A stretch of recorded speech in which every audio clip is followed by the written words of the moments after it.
Bueno, esperen que achico esto.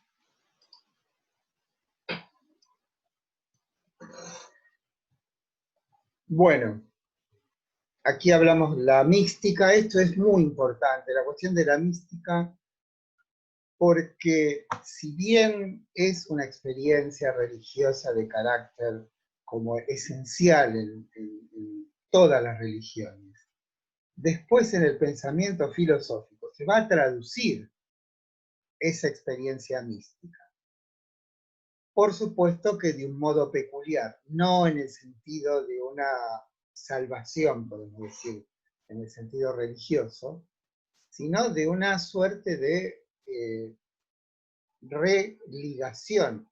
Cuando Sócrates postula lo que se llama una ética intelectualista y dice que quien conoce el bien se vuelve bueno, de alguna manera está introduciendo un ingrediente que tiene que ver con eso. Y cuando Platón habla de el conocimiento de la idea del bien, también está hablando de eso. Cuando Aristóteles describe el ascenso que lo lleva a la contemplación del motor inmóvil, ¿sí? También está hablando de eso. O sea, por eso es que pongo mucha atención en este tipo de fenómenos, porque después vamos a ver cómo en el pensamiento filosófico tenemos una suerte de resonancia de esa experiencia. Bueno, hablando de resonancia, ahí les mandé el artículo donde hay algunas cuestiones que sí tienen que ver, obviamente, el estudio tiene que ver con esto que estamos dando, no solamente con Heráclito, ¿sí? Sino con el fenómeno religioso griego en general. Así que si lo leen, después me dicen qué les pareció. Bueno, en cierta época, Rode habla del siglo VII, tengamos en cuenta que este libro, venerado por la tradición de helenistas, fue escrito solo con fuentes escritas. La arqueología no era en ese momento una ciencia consolidada, ¿no? Estamos hablando de las limitaciones del texto Psique. La mística como doctrina y como teoría brota en el terreno de una antigua práctica de un culto profundamente emocional y dado a los excesos, recibido por los griegos del extranjero. Acá hay una nota que ustedes no ven, pero yo sí, a ver. Dice, en las tablillas del lineal B, ¿se acuerda del lineal B de los micénicos? Se encontraron imágenes de Dioniso e inscripciones que demuestran que era una deidad micénica, antes del siglo XII a.C. Con lo que la hipótesis de Rodé de hacer de la dionisíaca una religión surgida en el norte de Grecia, Tracia, lo que hoy es el territorio de Bulgaria, habríase extendido hacia el sur y toma así contacto con el mundo griego. ¿Cómo? Bien. Acá está la frase que la tomé yo de un texto del libro de Otto, dice. Si no fuese de la índole del sol el ojo, ¿cómo percibiríamos la luz? Si no viviese en nosotros la fuerza de Dios mismo, ¿cómo podría arrebatarnos lo divino? Bueno, acá tienen ustedes, ya me había olvidado que lo había puesto. Eso es de Goethe, citado por Walter Otto, que es otro de los grandes para mí del pensamiento de los helenistas, ¿no? Otto es una suerte de entusiasta. Acá una palabra, hablando de entusiasmo, ¿no? Una palabra que nos va a hacer introducir en este mundo de lo dionisíaco es la palabra entusiasmo, porque quiere decir en theos, Dios en mí. Casi podríamos decir que entusiasmo significa posesión divina. Y tengamos en cuenta también, creo que ya les dije, si me repito me tendrán que disculpar, que la palabra felicidad en griego se dice eudaimonía, creo que lo dijiste, ¿no? Y que tiene que ver con este es un estado de posesión que nos eleva y en el sentido que nos eleva nos vuelve más plenos, ¿no? Digamos, como completos, en el sentido de plenitud.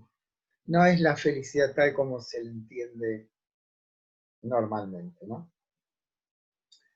Bien, el culto tracio de Dioniso. Entonces es claro que en nuestra búsqueda de una genealogía de la noción de alma en Grecia debiéramos prestar especial atención en las sectas místicas que aparecen aglutinadas bajo el culto de Dioniso, la palabra manía, ¿no? Una referencia a la manía, locura en griego.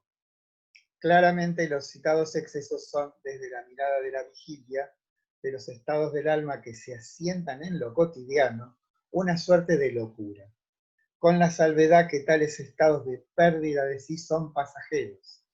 Podemos citar un dicho griego, la embriaguez es una locura pasajera.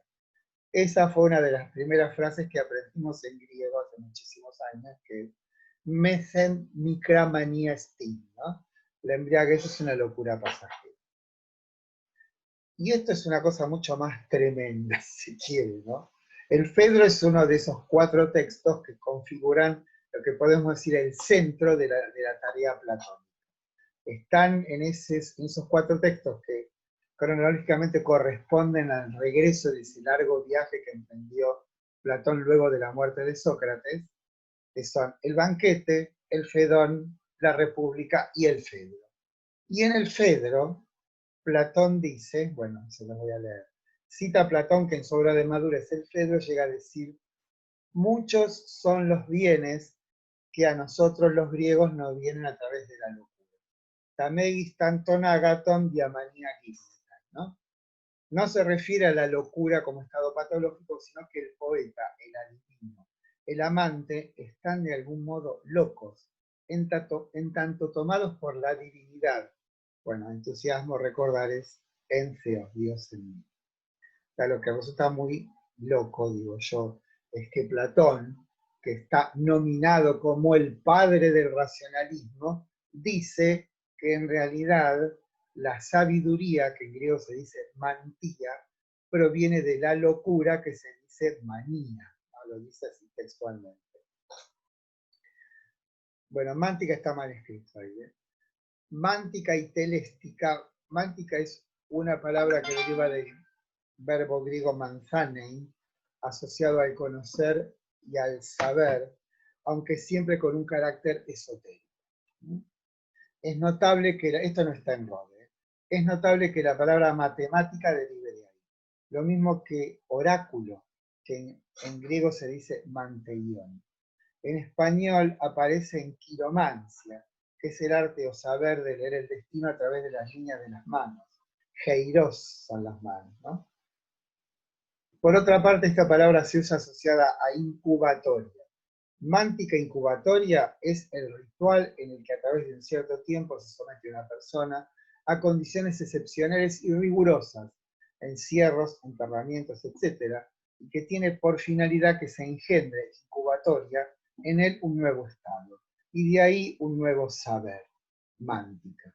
Teléstica es la admisión del poder de determinadas epifanías a las que se les otorga un poder mágico. Epifanía etimológicamente quiere decir manifestación, mostrar algo. Pero se reserva esa palabra en general a las manifestaciones divinas. Epi es como epidermis, lo que está en la superficie. Y fanía viene de faino, que quiere decir mostrar. De ahí viene nuestra palabra fenómeno. Recuerden lo que decíamos cuando hablamos de Mircea Eliade, que cuando ustedes tengan que dar un examen, se van a someter a una cierta serie de prácticas, entre las cuales está una suerte de práctica ascética, porque van a tener que someterse a una dietética. Se dan cuenta cómo esta hipótesis de Mircea Eliade de que nosotros todavía en nosotros sigue viviendo lo arcaico, aunque de un modo desdivinizado.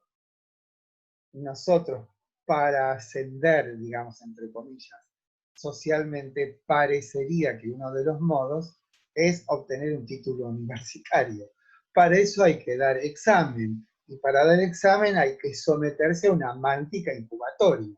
Porque, ¿qué es lo que debe ser incubado? Ese saber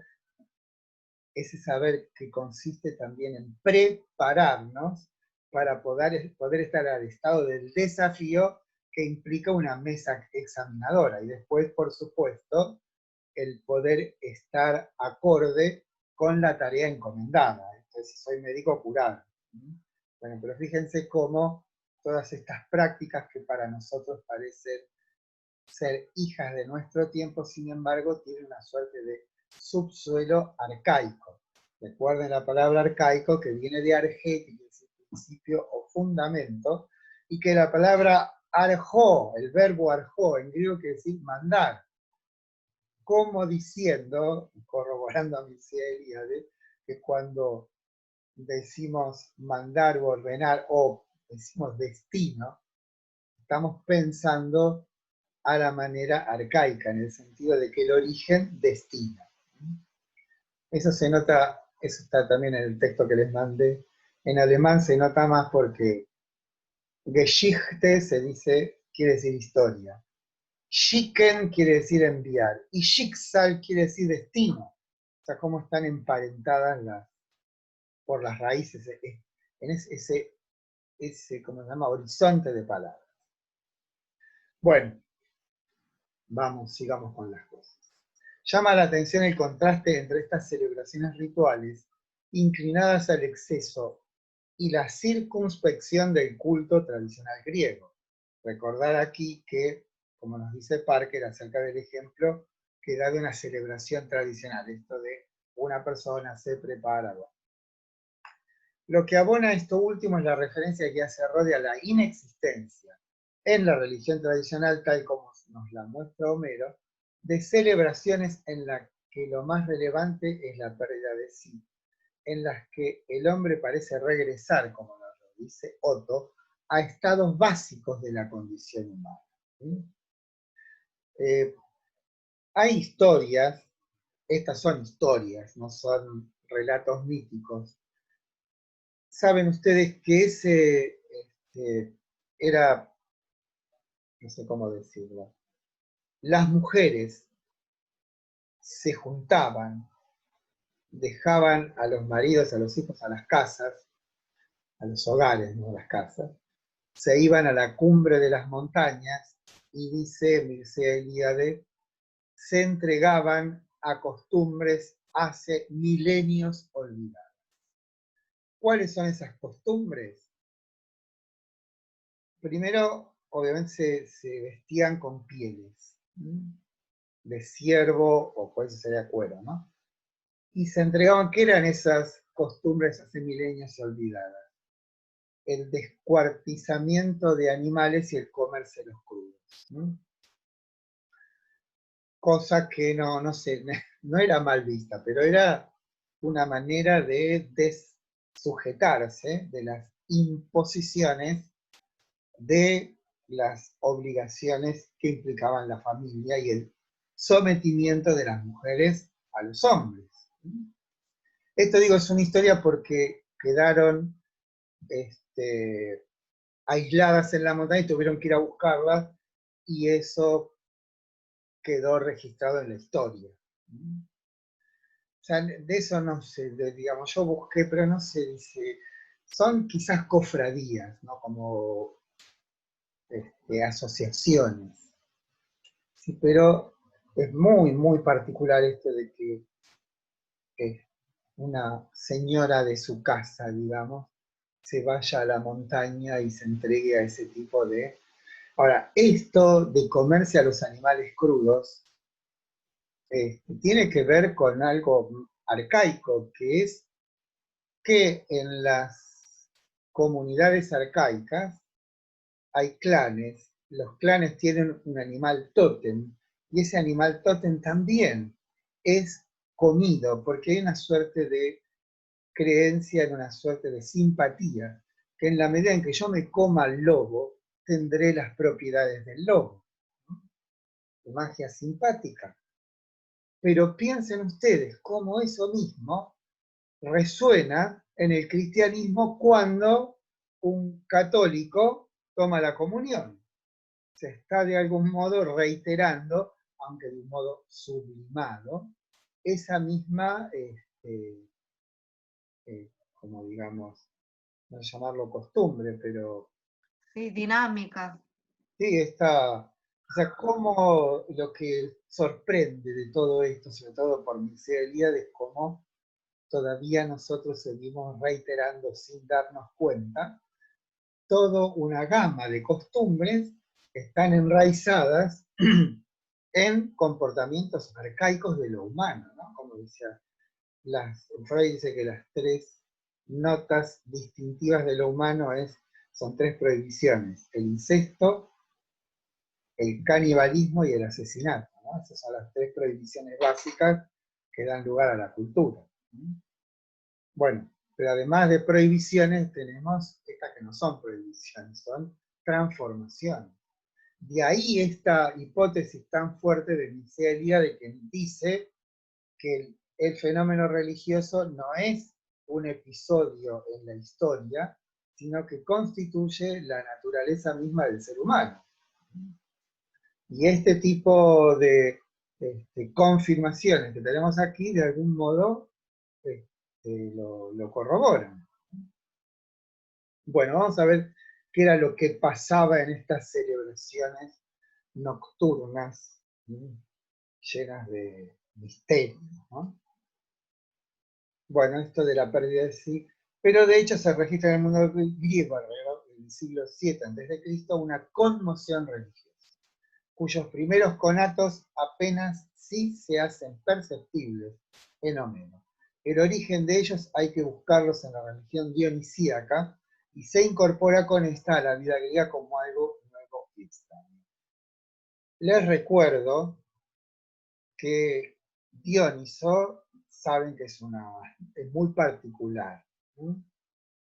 No es hijo de una diosa, es hijo de una mortal, que se llama Semele. Semele, una de las tantas amantes mortales de Zeus. Es interceptada, podemos decir, por Hera. Hera es la esposa de Zeus. Y Semele le confía,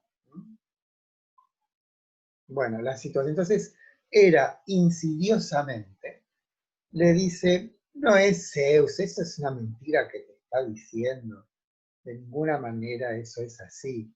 Vos lo que tenés que hacer es hacerle que,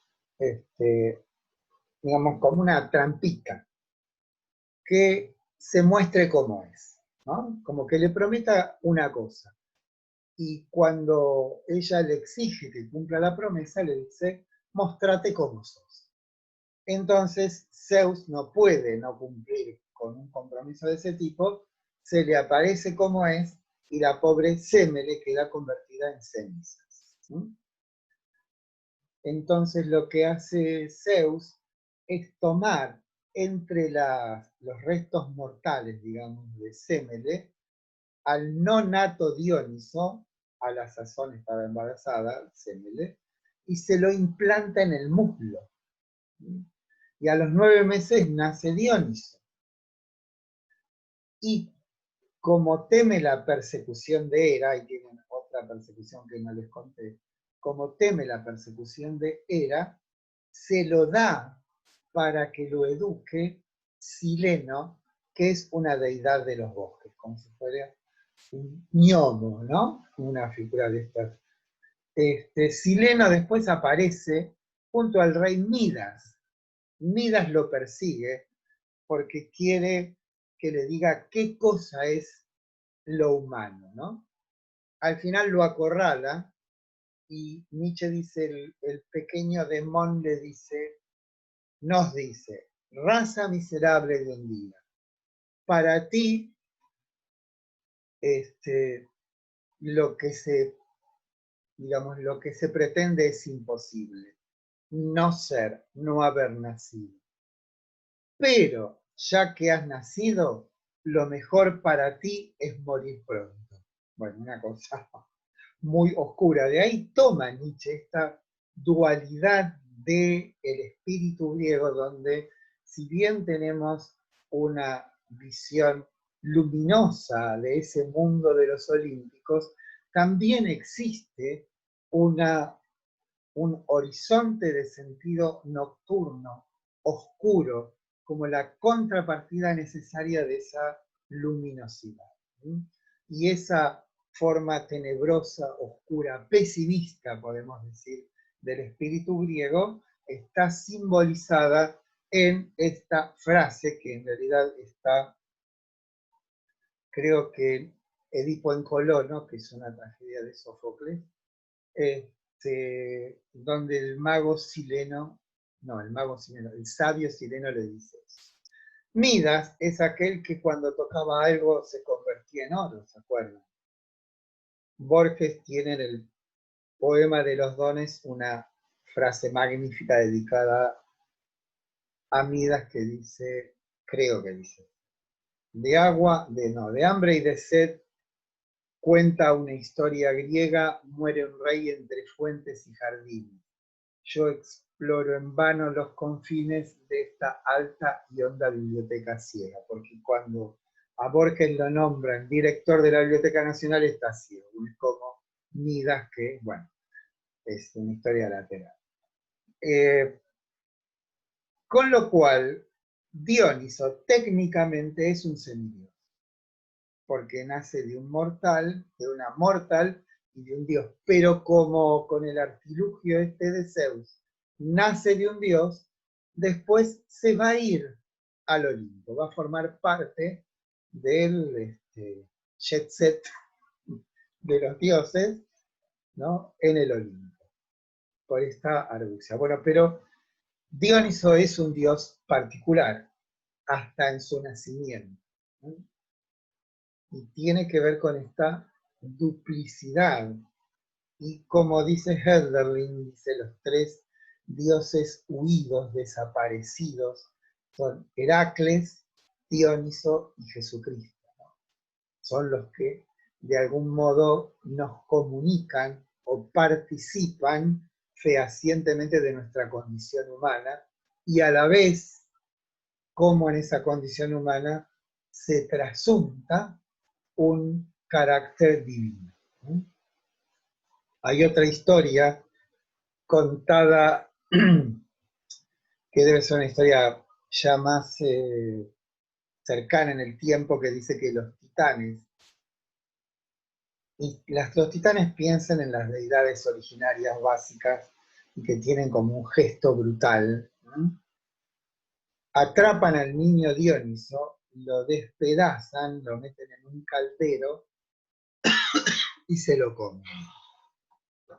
Cuando cuando Zeus se entera, lo fulmina con el rayo, y de esa mezcla de lo titánico, barbárico y divino nacemos nosotros, que somos en gran parte mortales, pero tenemos algo así como una chispa de la divinidad, ¿no?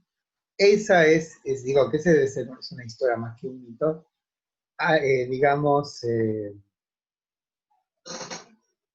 más lejano en el tiempo, cercano para nosotros, ¿no?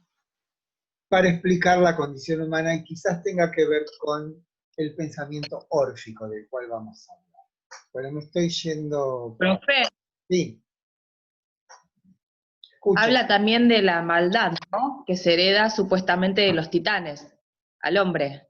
Claro, por eso dice somos gran parte de bestias, pero tenemos un destello divino. Bueno, el delirante Dioniso y sus nodrizas, y la mujer llamada Mainas, a quien el dios comunicaba el delirio, ¿no? Saben las celebraciones dionisíacas que Nietzsche describe en El nacimiento de la tragedia y en tantos otros lugares, son, digamos, Nietzsche pone su ingrediente en el que asigna a Dioniso el arte de la música y a Apolo el arte del estatuario. La música digamos, en el mundo griego tiene como dos vertientes. Está la música apolínea, que es quizás aquella en la cual el danzante toma formas rígidas, ¿sí? Son una secuencia, las danzas, como que están regladas, pero está también la danza dionisíaca, que justamente conduce a la pérdida de sí. Y además, si la música apolínea es la música de la lira, la música de Dioniso es la música del aulos. El aulos es una suerte de flauta doble. Y ahí tienen ustedes, o sea, la música de la lira es una música cortada, ¿no? Como la guitarra o el arpa. Pero la música de vientos es un continuo, es fluyente como la vida. Entonces, en estas celebraciones dionisíacas nocturnas, a la luz de las antorchas, al son de la música aulética, seguramente también dice la embriaguez. Los tracios inhalaban cannabis sativa, eso lo dice Rhodes. No sé si los griegos, parecería que los griegos le daban al vino simplemente. Produce ese estado de elevación, de pérdida de sí y de excesos. Yo no sé si hay registro de que las orgías fuesen predominantemente sexuales. Lo que dice Nietzsche es, a diferencia de los saces babilónicos, que son lo que serían en Babilonia las celebraciones dionisíacas, donde el hombre regresa al mono y al tigre, dice Nietzsche, o sea, a la bestialidad, o sea, al mono como la voluptuosidad y el tigre como la crueldad, donde esas celebraciones queda borrada de un golpe todo registro humano, parecería, dice Nietzsche, que los griegos se vieron protegidos por la presencia de Apolo. Como que Apolo de algún modo puso forma a ese peligroso desborde que implica la celebración dionisíaca. Y de esa, no sé cómo llamarlo, de esa conciliación entre ambos dioses surge la tragedia. Pero eso es otra historia. Entonces, yo me voy permanente. Profe, una pregunta. Sí. Lo que dice Rod, ¿no? Siguiendo a Rod, es que en realidad estas prácticas en su mayoría, en su gran mayoría eran mujeres, que si que no participaban, no había una... No. Eso no era, digamos, que... no eran mixtas. Sí, no. Eso es lo que dice la historia de las mujeres, eso es un relato, que yo lo tomé de varios lugares, pero lo leí particularmente en la historia del pensamiento griego, no, la historia de Grecia de Jacob Burckhardt, está eso. Pero está en otros lugares. No es la celebración dionisíaca propia de las mujeres. Sí existen celebraciones dionisíacas de las mujeres, pero las normales, llamémosle, si se puede llamar normal a eso, eran colectivas y no había discriminación, porque esa es otra nota. Dioniso no exige estar en un estado de pureza. Vieron que si una mujer estaba indispuesta no podía participar de determinadas celebraciones. Si alguien estaba condenado por algún crimen, no, en el dionisismo no hay tal cosa. En eso es un punto de cercanía con el cristianismo, que es absolutamente igual para todos. No es digamos, no hay que llenar un formulario, digamos, para poder acceder a esas celebraciones.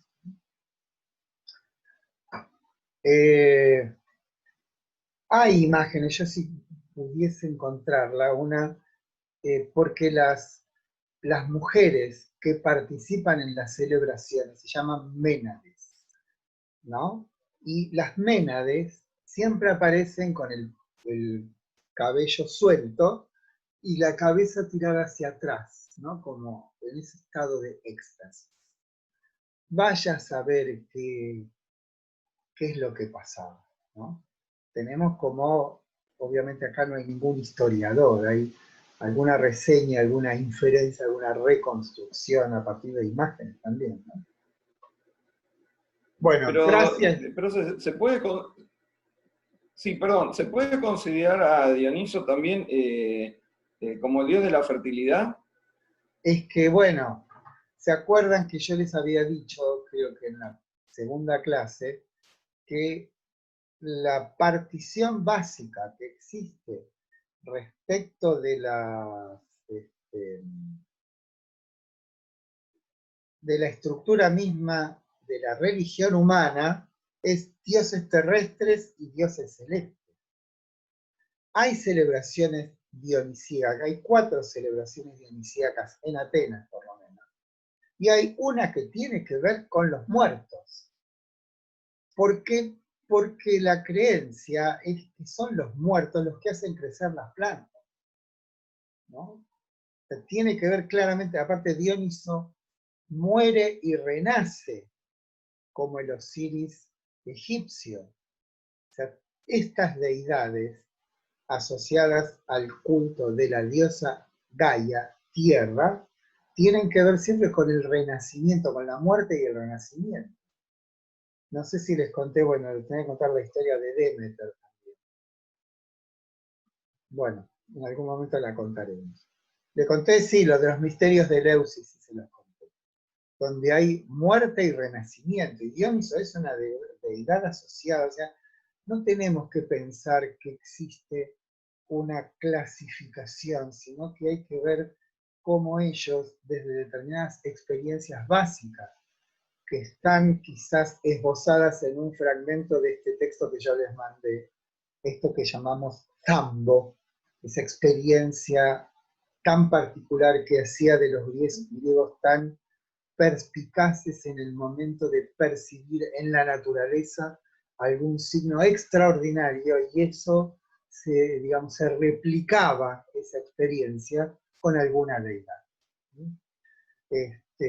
Entonces lo de Dioniso también se dice de muchas maneras. Piensen ustedes que de la matriz de estas celebraciones de carácter orgiástico,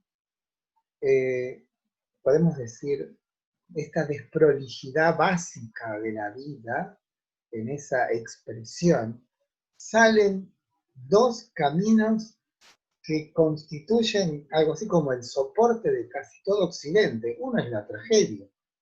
La tragedia es una celebración que se origina en las fiestas dionisíacas. Y por otro lado, tenemos en el dionisismo la simiente, o sea, en germen, la convicción de la existencia en nosotros de algo divino. Pero fíjense ustedes cómo esta experiencia básica, podemos decir, y acá tenemos que agregar el asunto de eso, pero ocurrido en Grecia, da lugar a estas 2 series históricas, de las cuales conocemos bastante del final, pero el origen es conjetural, pero tenemos, o sea, ¿qué pasa con esta convicción de la existencia en nosotros de algo de carácter divino? Aparecen las sectas filosófico-religiosas. El orfismo, que no se sabe muy bien qué es, pero sí sabemos bastante de la secta pitagórica, donde hay prácticas específicamente orientadas a poder separar a voluntad el cuerpo del alma. Entonces, fíjense qué cosa extraña es esta de este origen y ese desenlace, ¿no? Que habla también de esta suerte de capacidad creadora humana, de cómo a partir de determinadas experiencias básicas se producen efectos que son creaciones de carácter tan complejo y significativo. Bueno, esperen que volvamos a a la fiesta dionisíaca. La música de las flautas incitaba a la locura, cuyo profundo sonido derivaba en danzas violentas y extenuantes acompañadas de gritos. Eso es lo que cuenta Nietzsche, ¿no? Esta música llamada aulética por el aulos, que es un instrumento de viento constituido por dos flautas.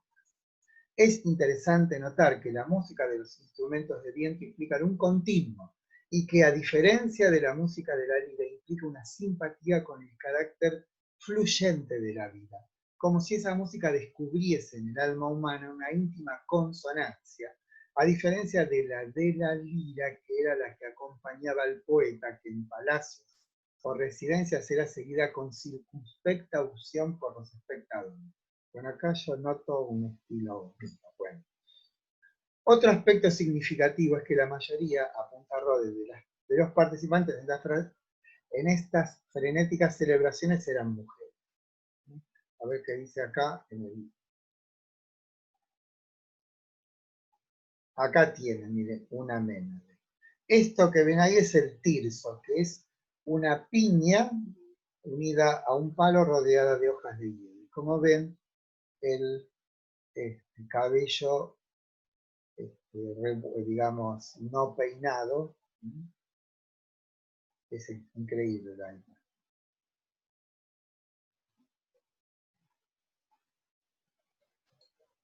Bueno, después lo pueden mirar. ¿Qué pasó? Vestían amplios velos hechos con pieles de zorro o trajes de cuero de cuervo y adornaban su cabeza con cuernos. Es oportuno agregar que lo dionisíaco está asociado a determinados animales que se destacan por su fuerza. El toro, la pantera y el macho cabrío. Bueno, ahí tienen ustedes, en esos tres animales, un ejemplo de lo que llamamos epifanía. Son las manifestaciones de esa divinidad que son esos animales. Bueno, ahí lo digo. ¿Qué sentido tenían estas celebraciones? Es evidente que los fieles de este culto orgiástico se ven arrastrados a una especie de manía, de locura, a una desaforada supertensión de todo su ser. Se apodera de ellos un delirio, un estado de frenesí que los hace aparecer ante sí mismos y ante los demás como verdaderos posesos.